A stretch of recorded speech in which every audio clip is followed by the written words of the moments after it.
Bagaimana kita menanam toleransi? Beragama. Siapa yang mengenal dirinya, maka akan mengenal Tuhannya. Generasi privilege itu juga punya tanggung jawab. Karena sepemahaman saya konsepnya, semua fasilitas mengandung tanggung jawab. Semua tanggung jawab pasti diberi fasilitas oleh Tuhan.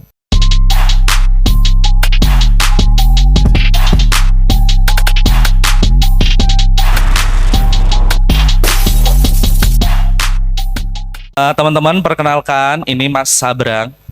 Saya boleh membacakan ini ya, biodatanya ya. Saya udah mengulik-ngulik nih dari kemarin dan nemunya hanya ini nih. Oke, Mas Sabrang itu anak pertama dari 4 bersaudara. Makanya mungkin Noe ini diambil dari kata one, jadi One, anak pertama mungkin ya. Bisa ya, bisa ya. Kelahiran Yogyakarta 10 Juni, tahunnya disamarkan karena takutnya nanti terlihat tua. Nanti saya yang kena nanti kan ya. Oke. Riwayat pendidikan itu beliau di SMP Saverius Metro, Lampung. Lampung, yang dari Lampung mana nih? Oke, kemudian SMA-nya di SMA Negeri 7 Yogyakarta dan lanjut menempuh perguruan tinggi di Universitas Alberta, Kanada. Wow. Oke, Mas atau Mas Sabrang ini juga punya grup band namanya Leto, kalau teman-teman tahu. Iya kan? Udah terbentuk dari tahun 2004 ya Mas. Dari tahun 2004 sampai sekarang sudah banyak album yang tercipta tentunya. Antaranya, kalau saya salah mohon maaf ini ya. Antaranya itu Truth, Cry and Lie. Ada album Don't Make Me Sad, ada Letologika, dan Cinta Bersabarlah menaninya. Itu sih. Dan lagu-lagunya juga banyak banget. Kalau teman-teman tahu yang tadi untuk mengantar Mas Sabrang masuk ke sini tentunya Sebelum Cahaya. Sebelum Cahaya, ada ini juga Lubang di Hati, ya kan? Kaulah sandaran hati, itu juga Sampai Nanti. Beda-beda. Sampai Nanti Sampai Mati. Ada Dengarkanlah Permintaan Hati. Itu bener gak? Oke.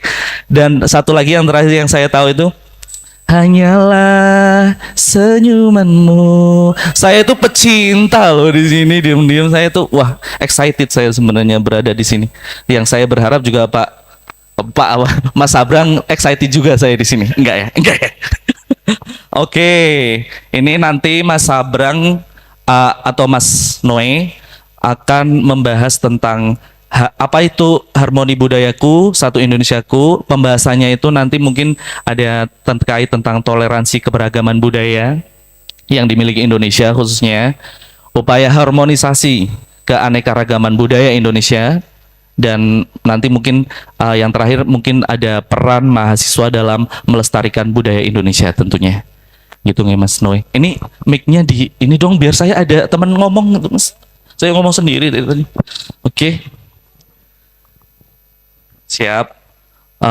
Langsung pertanyaan mungkin ya, biar nanti ada pembahasan nih. Untuk pertanyaan pertama 2 juta rupiah. Atau mau pilih di saku kanan saya? Iya. Atau tirai 3. Oke. Oke Mas Neo. Mas Neo lagi. Mas Noe. Untuk pertanyaan pertama nih yang mungkin dari saya pribadi ya. Terkait dengan tadi pembahasan tentang toleransi keberagaman budaya dan lain-lain itu. Ini yang pertanyaan pertama yang saya mau tanyakan itu, di era sekarang keberagaman budaya justru menimbulkan selisih paham nih Mas Noe. Jadi kadang teman-teman di sini, khususnya saya juga, jadi anak muda itu merasa paling benar, khususnya bagi generasi milenial. Bagaimana? Nah ini pertanyaannya, bagaimana menanamkan toleransi keberagaman khususnya di era digitalisasi sekarang, agar anak muda bisa berdamai dengan perbedaan. Begitu. Monggo bisa dijawab dulu satu nih. Nanti biar saya nggak kehabisan bahan. Oke, silakan. Bismillahirrahmanirrahim. Assalamualaikum warahmatullahi wabarakatuh. Mungkin ada beberapa teman-teman yang bertanya ngapain sih penyanyi ngomong soal ginian. Emang punya kapabilitasnya di situ, emang bisa dipercaya kan gitu ya. Nggak apa-apa, biasa saya digituin. Karena orang taunya saya penyanyi, lupa kalau saya juga bapak, juga anak, kan gitu. Tapi mungkin kalau ngomong kredensial dari pendidikan, kemarin saya habis gitu soalnya dari meeting langsung ada orang ngomong penyanyi tahu apa sih? Mau nggak mau saya ngomong kredensial pendidikan apa akademik. Biar teman-teman tahu tadi ya bener saya sekolah di Kanada. Kebetulan kalau formal trainingnya kuliahnya saya kuliah di matematika, fisika dan psikologi. Saat ini saya sedang memimpin penelitian 3 tahun bekerja sama dengan Inggris di 5 bidang: matematika, IT, psikologi, sosiologi dan komunikasi. Terus saat ini di dunia seni saya berkecimpung di dunia musik dan dunia perfilman. Di dunia perkantoran saya advisor untuk HR dan manajemen. Jadi cukup banyak bidang yang saya geluti. Apa namanya? Tidak semua orang tidak semua orang itu spesialis. Jadi gampang dipotret dalam satu profesi tertentu. Kebetulan memang keadaan modern memudahkan mengenali orang dengan profesi. Penyanyi, lupa kalau penyanyi itu di rumah juga cuci piring kalau dimarahin sama ibunya kan gitu sih kayak. Jadi sekarang hari ini saya kapasitasnya sebagai ngomong tentang budaya. Iya. Tadi ada premis yang kemudian langsung saya bantah karena di sini teman-teman kuliah nih ya. Kuliah dong. Harapannya Anda bukan setor kuping di sini. Kuliah itu orang-orang yang belajar untuk berpikir kritis. Jadi boleh bantah, boleh nggak setuju, boleh diskusi, boleh bertanya dan seterusnya. Seperti ini tadi pertanyaan premisnya awal kan gini, keberagaman menimbulkan perselisihan, selisih paham. Saya tidak setuju dengan premis itu. Keragaman ya keragaman, selisih paham terjadi ketika ada kepentingan yang bertabrakan, kan gitu. Terus misalnya kalau tadi salah satu yang ditanyakan adalah bagaimana kita menanam toleransi. Oh, anak-anak merasa menangnya sendiri. Ya. Di sini ada yang punya bapak? Aduh, pertanyaannya. Semua punya bapak ya. Bapakmu maunya menang sendiri nggak? Merasa benar sendiri nggak? Enggak, yakin? Semua orang itu pasti benarnya sendiri. Karena tidak mungkin dia tidak melakukan sesuatu yang menurut dia benar. Problemnya bukanlah merasa benar, tapi merasa bahwa kebenarannya harus diikuti oleh orang lain. Itu masalahnya. Kalau orang merasa benar harus, ngapain dia melakukan sesuatu yang dianggapnya salah? Dia pasti melakukan sesuatu yang dianggapnya benar. Jadi orang merasa benar sendiri itu natural. Cuman kalau kemudian benarnya itu dipaksakan kepada orang lain, nah ini yang jadi masalah. Karena semua orang itu punya kebenarannya sendiri-sendiri. Sehingga muncul yang namanya budaya. Apa sih itu budaya? Kan gitu kemudian. Apa itu budaya? Ada perbedaan. Kita sering ngomong tradisi budaya. Itu dua hal yang sama sekali berbeda. Tradisi adalah kebiasaan manusia yang ditularkan secara turun-menurun. Dari orang tua, dari kakek ke bapak, bapak ke anak. Nah kalau budaya itu horizontal, nggak vertikal budaya. Misalnya gini, TikTok itu budaya atau tradisi? Ada yang belajar TikTok dari bapaknya? Belajar IG dari bapaknya? Ada. Enggak ya? Ada. Bahkan Anda sendiri ngelihat status Anda 2 tahun yang lalu rasanya gimana? Geli. Jadi manusia itu semua tumbuh dengan dengan budaya yang berkembang juga. Jadi budaya itu gini sebenarnya, budaya yang muncul di masyarakat ketika semua orang punya perbedaan. Dalam sebuah society yang stabil dibutuhkan penyambung yang namanya persamaan. Contohnya bahasa. Kalau bahasanya nggak sama, kita nggak bisa kumpul jadi satu society ini. Makanya ada bahasa. Di mana kebenaran bahasa? Di kamus. Kan gitu ada sumber kebenaran bersama. Nah dari yang berbeda-beda ini kemudian ada garis merah yang sama. Itu kemudian muncul yang disebut sebagai budaya. Ada dua. Mungkin kalau karena ini teman-teman kuliah, jadi saya membedahnya agak detail. Budaya itu ada dua arahnya. Pertama yang menyediakan stabilitas, kedua yang menyediakan ekspresi. Kemudian disebut sebagai seni budaya. Budaya yang menyediakan ekspresi itu adalah agregasi ide dari kumpulan masyarakatnya. Yang menyediakan stabilitas adalah yang memastikan bahwa orang yang berbeda-beda ini berkomunikasi pada standar yang sama. Misalnya, saya boleh kasih contoh itu nggak? Anda tahu gini nggak? Ini buat Anda menghina nggak? Nggak Udut. ya? Nggak ada. Aku minta rokok artinya ya. Kalau gini apa? Itu jempol masuk. Apa sih? Ketawa semua. Iya, berarti Ini tidak ada intrinsik makna. Ini maknanya muncul dari budaya. Karena saya gini nih, ini hinaan luar biasa kalau Anda di London atau di Inggris. Ini ada gini digambar sama orang. Itu dulu sejarahnya. Oh, perlu tak ceritain sejarahnya? Iya, perlu, bro. Oke. Itu sejarahnya dulu 100 Year Wars, perang panjang antara Perancis dengan Inggris. Nah, terus menghinanya tuh gini. Kenapa? Karena perangnya jarak jauh, panah-panahan. Kalau gini, ambil nih jariku masih ada nih. Ayo sini datang. Kalau bisa ambil jariku, bunuh aku. Ngejeknya pakai 2 jari gini nih. Kita nggak punya budaya, nggak punya sejarah itu, sehingga tidak ada maknanya nih buat kita. Kalau gini di sana justru buat mainan anak kecil. Tak ambil hidungmu, nih hidungmu, nangis anak kecilnya. Itu di sini sama sekali berbeda. Iya. Artinya intrinsik makna dari sebuah society itu lahir dari society itu sendiri. Nah, toleransi itu adalah kemauan untuk memahami garis merah yang kita akui bersama. Mungkin gini maksudnya, cium tangan, mungkin Anda jijik cium tangan. Tangannya orang nggak tahu habis dari mana ini. Tangannya habis ngapain. Tapi kita toleransi dengan cium tangan karena itu adalah komunikasi budaya tersebut, kumpulan masyarakat tersebut untuk saling menghormati orang tua misalnya gitu. Nah, setiap kumpulan pasti punya standar yang berbeda-beda. Kalau ngomong Indonesia berarti agregasi dari standar yang berbeda-beda itu dibutuhkan kemudian penyatu yang namanya hukum misalnya gitu. Tapi ini nanti terlalu panjang pelajaran sosiologi malah. Di sini kuliahnya apa aja? Ada yang sosiologi? Nggak ada. Psikologi? Ada yang kuliah psikologi? Semester berapa psikologi? Semester 3? Oh, pelajarannya Pavlovian mungkin ya sampainya. Semester 3 itu. Nanti kalau Anda sudah mulai belajar Jungian atau nyenggol Kahneman itu jadi agak nyambung dengan sosiologi. Tapi nanti malah kayak kuliah 3 SKS nanti. Tapi awalnya saya responnya seperti itu, bahwa budaya itu muncul dari perbedaan. Justru dari perbedaan.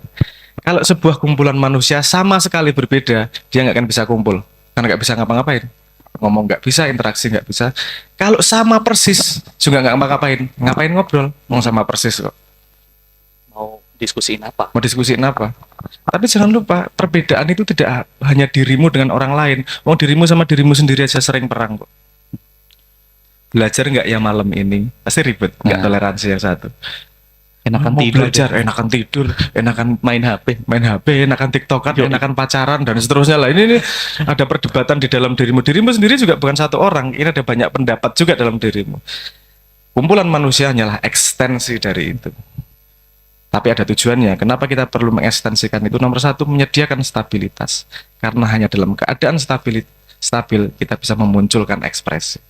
Ekspresi seni, ekspresi inovasi, ekspresi progres dan seterusnya. Tanpa ada kestabilan nggak ada itu namanya. Makanya kalau zaman perang nggak susah mau mencari progres. Makanya dicari kestabilan nih. Tapi nanti kepanjangan aku ngomong. Nggak apa-apa, itu. Oh nggak.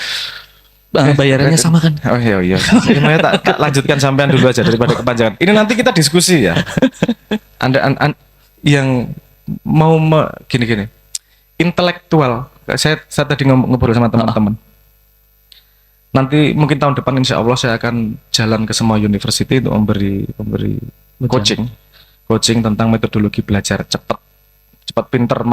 Judulnya malas belajar tapi cepat pinter. Ada caranya metodologinya. Salah satunya yang pengen saya sampaikan adalah gini. Semua orang tuh pengen intelek, tapi tidak ada yang pernah menjawab ibunya intelektual itu apa sih?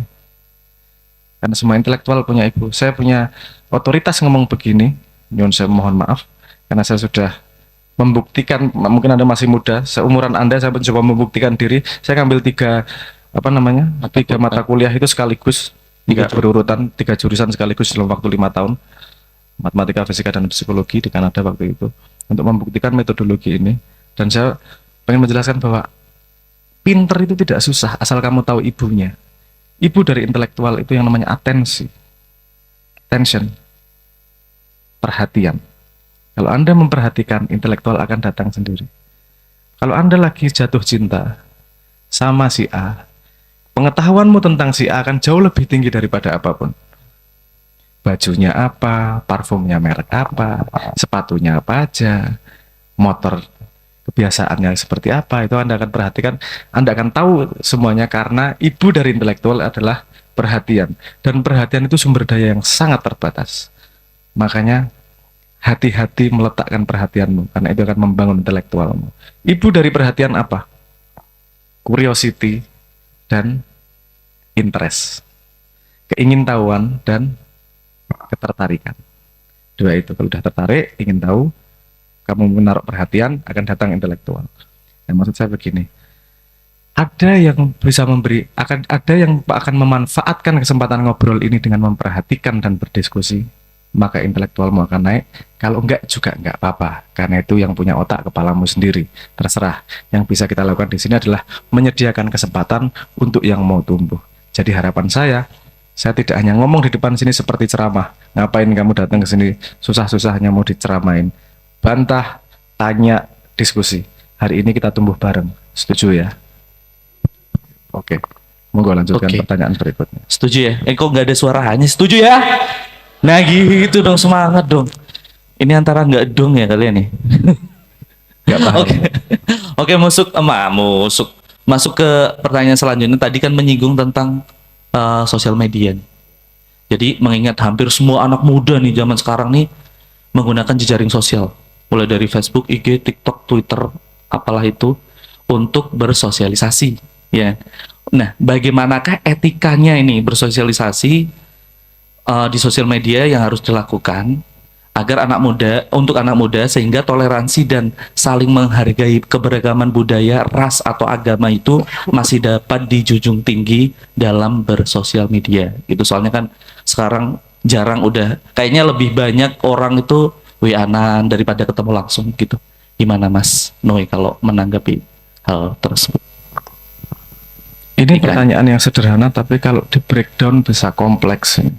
Karena ada sisi penyedia lapangan, penyedia tempat permainan, yang namanya Twitter, Facebook, YouTube, IG, WA, dan seterusnya. Karena mereka punya kontrol terhadap apa yang kita lihat. Artinya mereka punya algoritmenya, akan dorong seperti apa, behavior kita seperti apa, dan seterusnya. Dan ada sisi manusianya, bagaimana kita merespon terhadap sesuatu yang dari luar itu. Contoh paling sederhananya gini lah, Anda IG dimension sama orang yang followernya 100.000 sama followernya 10, mana yang Anda reply? 100.000. Itu artinya Anda juga terkontrol oleh sosial lapangannya yang menyediakan queue. Kita kan kalau ketemu orang pasti ada queue yang kita tangkap duluan. Kalau orangnya rapi, oh mungkin serius nih orangnya. Kalau orangnya acak-acakan, wah mungkin orang sembarangan nih. Kan gitu. Kita selalu ngambil queue dari sekitar. Kebetulan queue yang diberikan oleh sosial media itu kan sangat terbatas. Urusan popularitas biasanya, like, follower, sehingga jangan kaget kalau kemudian kita merespon terhadap popularitas itu. Nah, yang membuat lagi-lagi ini juga nih, yang membuat saya pengen nggak nembaknya di situ. Kalau kita membahas tentang sosial medianya, algoritmanya dan seterusnya akan terlalu dalam dan dan kompleks. Saya bahas manusianya dulu, manusianya aja. Manusia zaman sekarang, Anda hidup pada sebuah zaman yang orang tua Anda nggak menghadapi. Anda nggak akan bisa cari petunjuk sama orang tua. Mereka nggak paham. Anda di sini punya grup keluarga. Sudah keluar. Di WA ada grup keluarga.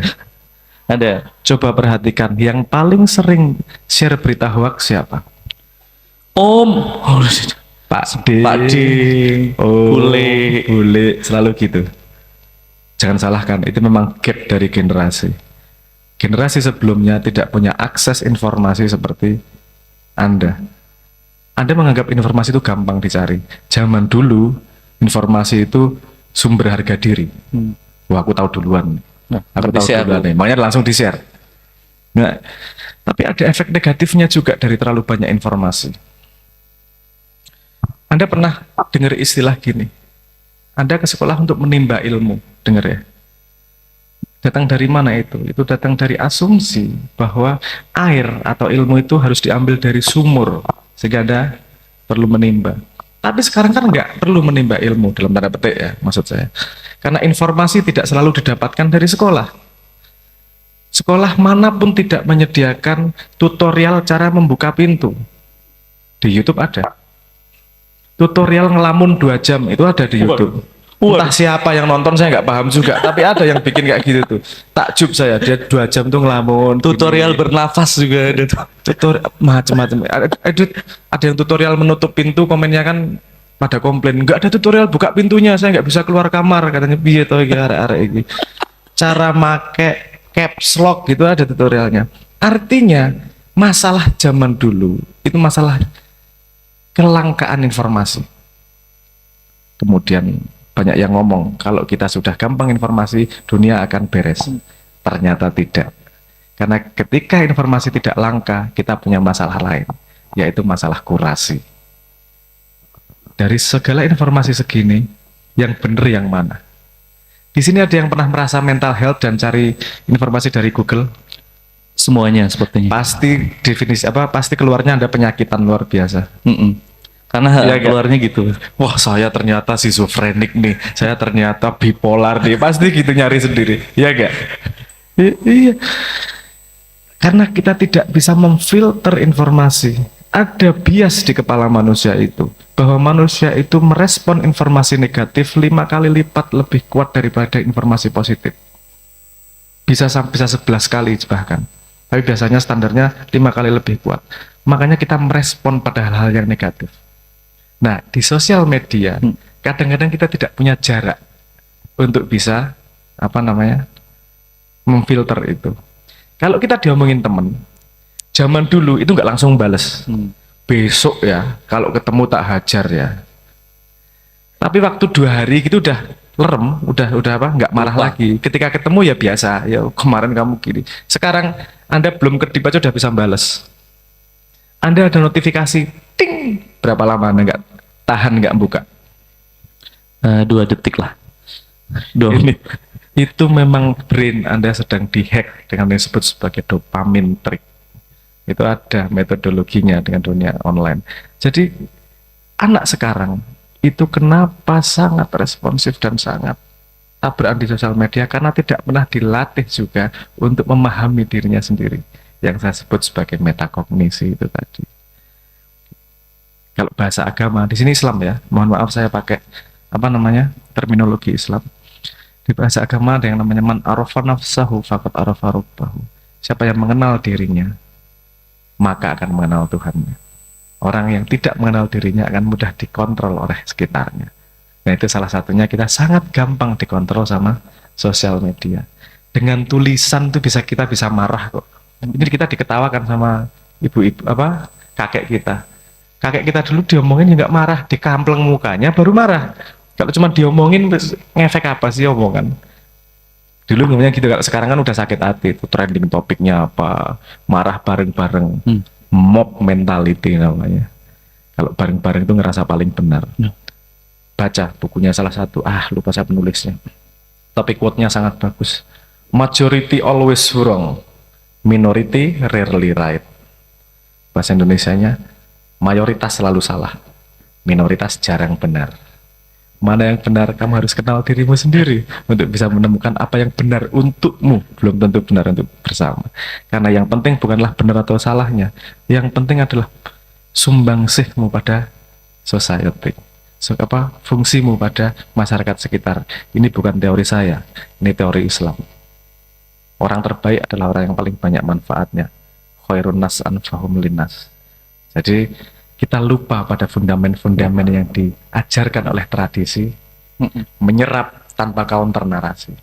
Kalau ada counter narasi, omongan tok, itu nggak di breakdown sebagai metodologi. Itu yang membuat Indonesia yang mayoritas sekarang adalah generasi produktif, bonus demografi, dengan rata-rata IQ 78,54 menjadi posisi yang sangat berbahaya. Kalau berhasil, kita bisa memajukan Indonesia. Kalau gagal, kita akan susah bangkit dari kegagalan. Wah, saya kepanjangan ngomongnya. Saya kembalikan dulu. Nggak apa-apa kali, ini lagi asik banget loh saya. Oke, mungkin teman-teman, jadi ya ini sih kalau dari saya pribadi kan kadang sekarang tuh lihat mahasiswa khususnya generasi sekarang tuh Soundnya feedback nih, tolong. soalnya minta balasan nih, feedback nih, di gimanain dong. Wah, udah cek ini suara apa, telinga vokalis memang sangat peka. Oke, udah. Itu saya ngomong apa tadi? Intinya sekarang kan teman-teman mahasiswa khususnya itu, ini gimana mencegah mereka agar tidak terlalu sensitif gitu loh. Diomongin sedikit langsung marah-marah, ngomongin sedikit langsung, ya tadi yang seperti Mas Noe bilang, mental healthy saya kena nih. Ini saya perlu berobat nih kayak gini. Nah, ini gimana? Ini perlu healing nih. Nah, ini gimana biar mereka kalau mungkin ada temen atau siapapun itu membicarakan mungkin ya, lebih tepatnya kayak kamu nih gini atau di sosial media kan sering kayak tanpa menyebut status doang nih. Mereka kayak ngerasa ya kena aja gitu, ngerasa tersakiti. Ini gimana untuk mencegah agar tidak terlalu sensitif dengan hal-hal kayak gitu? Anda merasa Anda sensitif? Iya. Iya, merasa Anda sensitif. Ada banyak metodologi untuk menghandle itu. Pertama, kalau jawabannya iya, itu langkah pertama. Kalau Anda mengakui ada sesuatu yang bisa diperbaiki, berarti Anda melangkah berikutnya. Kalau jawabannya enggak, ya enggak bisa diapa-apain. Enggak ada orang yang merasa tidak sakit mau disembuhkan. Oh, saya enggak sakit kok, ngapain? Tapi kalau Anda memang merasa, oke, saya terlalu sensitif nih, banyak metodologinya. Pertama, metodologi sosial dulu.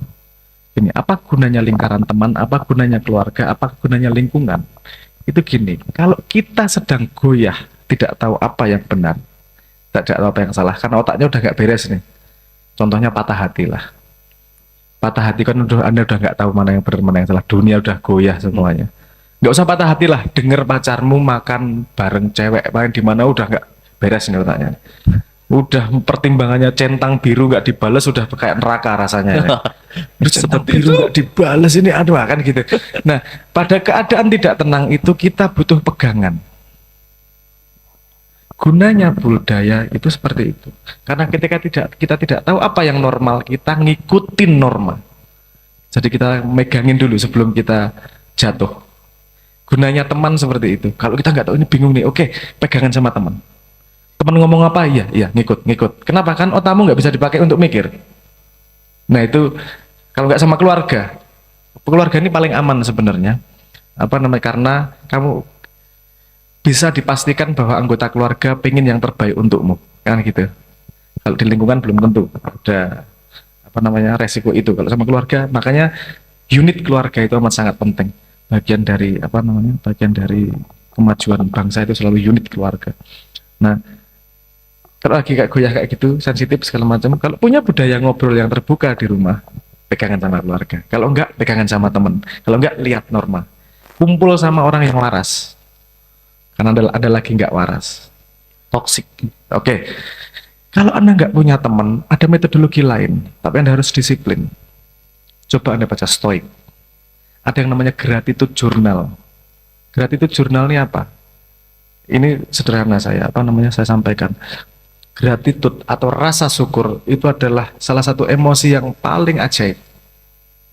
Itu bisa menghilangkan keruwetan, bisa menghilangkan kebencian segala macam. Itu salah satu emosi yang paling ajaib, itu yang namanya gratitude, rasa terima kasih.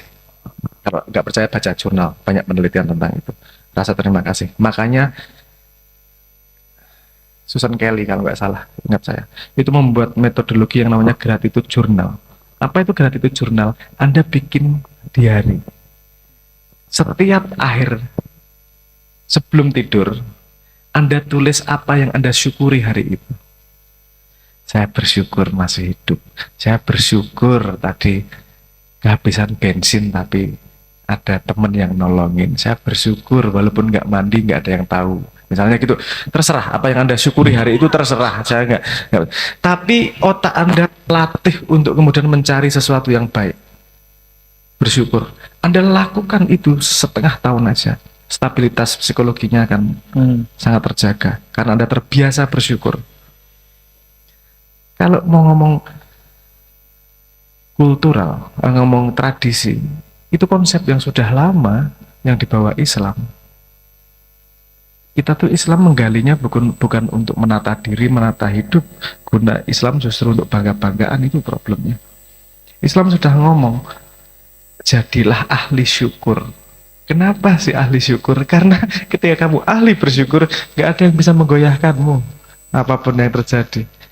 Patah kakinya, untung kakinya nggak tangannya. Patah kaki sama tangannya, untung bukan lehernya. Patah lehernya, untung belum mati. Ada yang untung terus itu. Untung belum mati. Patah Terus-terusan itu untungnya. Tapi itu seperti otot. Otot kalau nggak dilatih dia nggak akan menjadi refleks, nggak akan biasa. Kamu ngomong tentang mental health, yang saya nggak perlu ngomong detailnya. Coba lakukan gratitude journal. It works. Bikin diary. Tulis saja bikin diary. Yang ya ditulis adalah hal yang kamu syukuri. That's it. Nah ini diary mereka sekarang udah ada di story soalnya. Nggak mandi mereka buka sebenarnya. Aduh males mandi. Aduh gini. Mereka sudah membuka di story.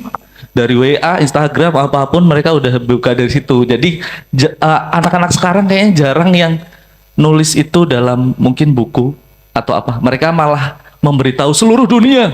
Kalau aku belum mandi teman-teman. Aku belum ini, itu sih sebenarnya problemnya mungkin ya. Itu mungkin karena gap generasi juga ya. Saya termasuk pengguna pertama Twitter di Indonesia dan saya berhenti 2018 kemarin. Saya termasuk pengguna awal Facebook juga. Tapi IG saya menggunakan nggak lebih dari seminggu. Karena saya tidak paham budaya berbagi personal privasi itu. Kenapa foto saya harus saya posting? Kenapa saya harus bercerita? Saya membayangkan sosial media adalah tempat untuk berbagi ilmu, untuk berdiskusi, diskursus, bukan untuk cerita ukuran celana dalam saya berapa. Untuk apa? Saya lagi liburan nih. Saya nggak paham. Staycation. Karena saya kemudian merasanya gini, saya privilege nih bisa liburan. Kalau yang nonton orang nggak bisa liburan, bukankah saya menyakiti dia? Maksudnya membuat mimpi yang nggak enak nih kan? Astagfirullah. Ini bukan urusan mulia-muliaan, urusan nggak enak hidupnya. Gimana kamu orang yang bisa kuliah? Anda tahu jumlah mahasiswa di Indonesia? Jumlah mahasiswa di Indonesia sekarang itu 7.100.000. Artinya kalau Anda bisa kuliah, itu Anda bagian dari masyarakat elit Indonesia. Kalau teman, ini statistik dunia. Kalau 10 teman Anda, 1 Anda kenal orang kuliah, itu Anda sudah termasuk di atas 25%. Mayoritas itu nggak ada kesempatan kuliah. Nggak ada kesempatan bahas filsafat, nggak ada kesempatan bahas masalah. Setiap hari hidupnya tuh biar nggak mati besok. Jadi, Anda sudah privilege. Ayo toh kalau mau ada attentionnya digunakan untuk ayo kita ngangkat bareng-bareng. Kita memecahkan masalah yang lain. Karena semua hidup pasti mati kok. Anda pencapaiannya kayak apa? Nah ini saya makanya saya nggak mau disebut sebagai motivator. Saya lebih senang disebut sebagai demotivator. Karena saya lebih senang nge-layout hidup apa adanya daripada kegagalan adalah keberhasilan yang tertunda, yang tak terjadi. Itu fakta aja. Ngapain tertunda-tertunda? Kalau kegagalan keberhasilannya tak terjadi. Setelah selesai, respon coba lagi atau tidak. Coba lagi dengan ide yang baru kan gitu. Maksud saya tadi kembali kepada tadi itu. Generasi privilege itu juga punya tanggung jawab. Karena sepemahaman saya konsepnya, semua fasilitas mengandung tanggung jawab. Semua tanggung jawab pasti diberi fasilitas oleh Tuhan. Sekarang Anda diberi fasilitas, bisa kuliah, bisa banyak waktu kosong. Gunakan fasilitas itu untuk memegang tanggung jawab yang kau mau. Ketika Anda mati, ada yang bisa ditinggalkan. Semua hidup pasti mati, tapi tidak semua hidup bisa memberi arti. Wih, tepuk tangan dong. Semua hidup pasti mati, tapi tidak semua hidup memberi arti. Tak buat status nanti. Udah langsung aja. Ini mungkin teman-teman ada yang mau diskusi nih. Ada yang merasa udah kayak kena mental healthy-nya atau apa, monggo. Atau apa aja, diskusi apa aja, Mas Noe di sini bersedia untuk menampung. Monggo teman-teman, ada yang ingin tanya mungkin tentang budaya juga nggak apa-apa, monggo. Apa aja, Mas? Apa aja. Pokoknya di sini bebas. Semua yang berhubungan dengan manusia itu terkandung dalam budaya. Santai aja. Tuh, santai aja. Monggo. Perkenalkan diri sama asalnya mana. Monggo, silakan. Assalamualaikum warahmatullahi wabarakatuh. Salam dan bahagia. Terima kasih sebelumnya telah diberikan kesempatan untuk menanyakan pertanyaan. Izin memperkenalkan diri, saya Muhammad Lutfi Rahman, asal dari Aceh. Yang ingin saya mau tanyakan terkait bagaimana sih sebetulnya ke intelektual, dan ini mohon maaf juga sebelumnya menyangkut terkait ke dunia musik, dikarenakan generasi kami ini bisa dikatakan tumbuh dengan musik-musiknya dengan Mas Sabrang Leto, dan saya juga sangat menikmatinya. Dan dari juga setelah kita dewasa ini, kami barulah sadar bagaimana lirik-lirik yang dari Leto berikan itu saya rasa cukup menarik, dikarenakan banyak menggunakan kata-kata metafora, dan juga kami itu bisa dibawa ke bagaimana tujuan dengan dari lirik itu sendiri. Dan lihat sendiri itu salah satu dari keintelektual Mas Sabrang. Dan juga yang ingin saya katakan bagaimana keintelektual itu sendiri dan juga dunia musik berpengaruh kepada pengembangan diri Mas Sabrang. Dan mungkin apa yang ada sedikit diberikan kepada kami ilmu-ilmu tersebut. Terima kasih banyak. Terima kasih Mas Lutfi. Bisa beri tepuk tangan dong buat Mas Lutfi. Oke, jadi pertanyaan Mas Lutfi adalah bagaimana intelektual Mas Sabrang jadi langsung merujuk ke situ, dan musik itu mengembangkan diri pribadi Mas Sabrang gitu. Gimana, Mas? Ini gini, berpikir itu terlihat dari bagaimana dia memformulasi kalimat. Kalau cuma mikir sendiri itu belum berpikir. Kalau udah bisa menata kalimat, itu baru namanya berpikir. Nah, jadi gini, ketika Anda mengatakan bagaimana musik bisa mempengaruhi saya, jadi Anda meletakkan musik pada posisi agen. Dia sebuah agen yang bisa mempengaruhi seseorang nih. Oke, kalau kita ngomong musik sebagai agen tunggal, ini agak nggak make sense. Karena musik ini beda-beda nih.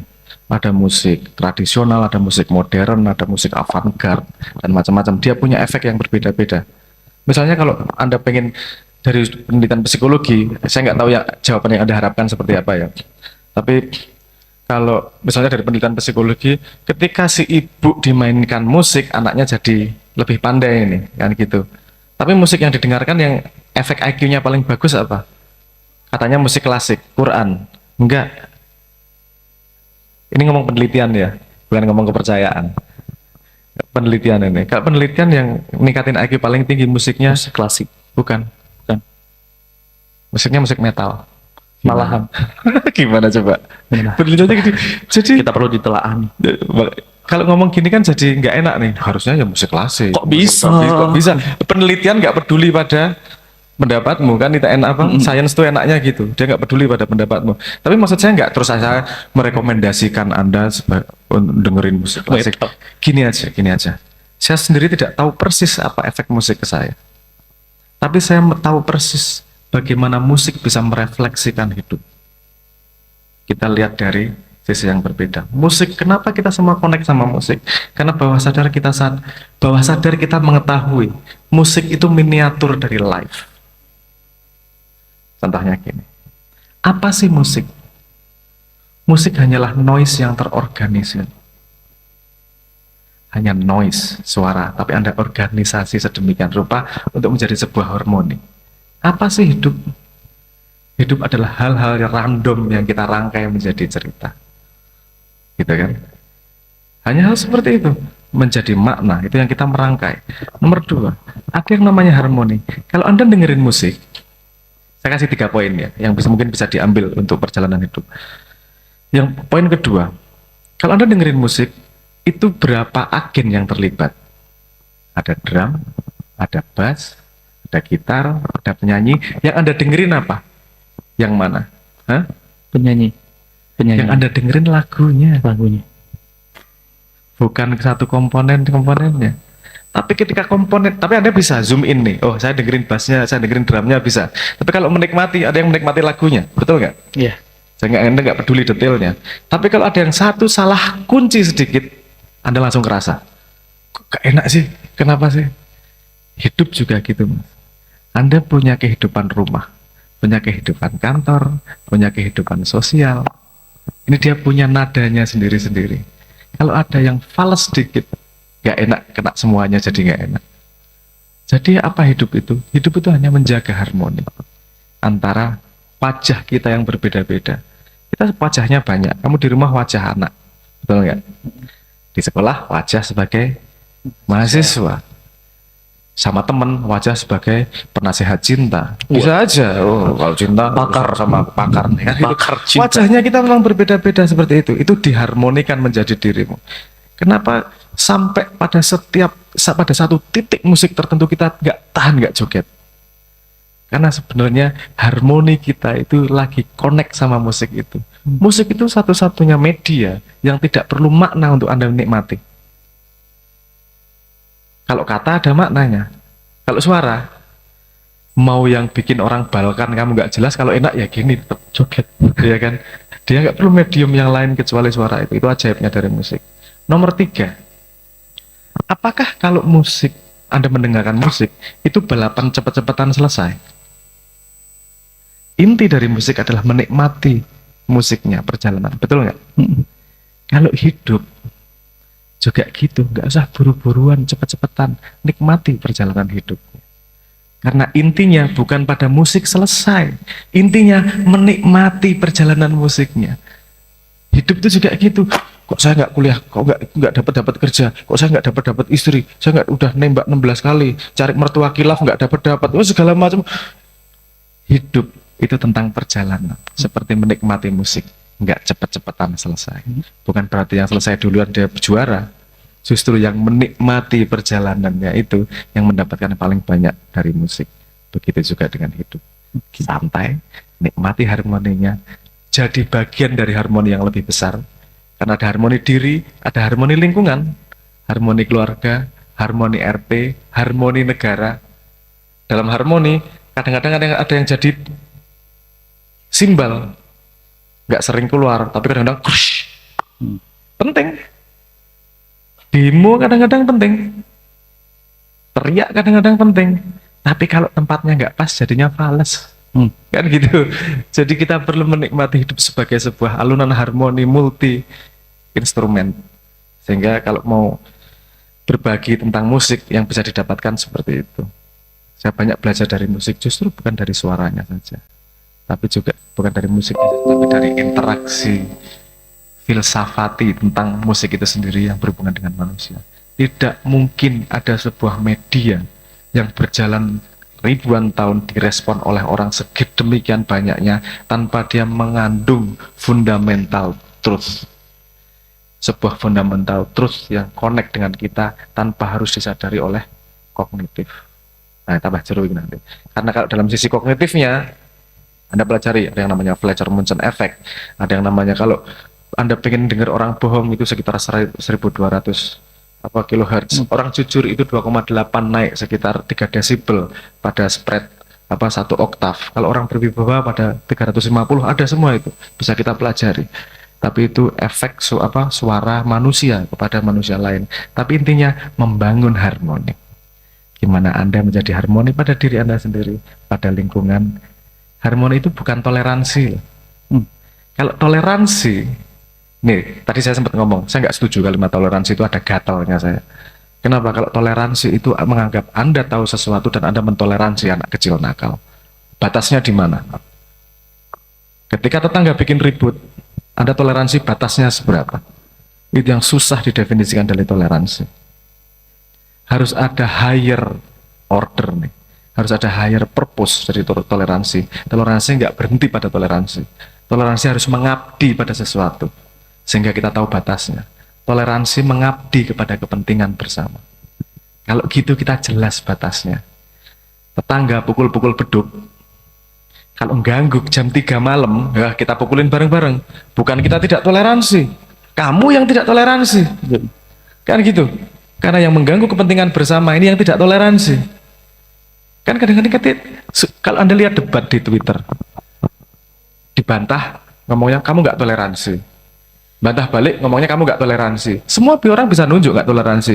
Yang tidak disetujui bisa dianggap tidak toleransi. Siapa nih kemudian oracle truth-nya, universal truth-nya di mana? Kita harus ngambil titik itu. Ketika ada kepentingan bersama, yang kita lakukan bukanlah toleransi, tapi understanding. Memahami bahwa kita boleh dan tidak boleh, itu dasarnya bukan kepercayaan, tapi kepentingan bersama. Khairunas anfahum linas jalan, fastafiqul khairat jalan. Sebagai society kita harmoni. Harmoni kadang dalam harmoni halus, kadang dalam harmoni keras. Maksud saya begini, string itu halus, suara string, dibandingkan suara trompet. Tapi nggak enak kalau film berangkat perang suaranya string aja, harus ada trompetnya. Harmoni ganjil itu. Kenapa? Kan harmoni ganjil menghasilkan rasa tertentu juga dalam sebuah negara, dalam sebuah kumpulan. Karena kumpulan masyarakat tidak selalu butuh damai, kadang-kadang butuh ribut. Kalau Anda diopresi, butuh ribut. Bukan untuk pengen ribut, tapi pengen untuk memperbaiki keadaan lebih ke depannya, kan gitu ya. Nah ini saya ngomong bisa kompleks banget ini, tapi intinya saya kembalikan ke pertanyaan Anda, musik banyak yang bisa connect sama kita.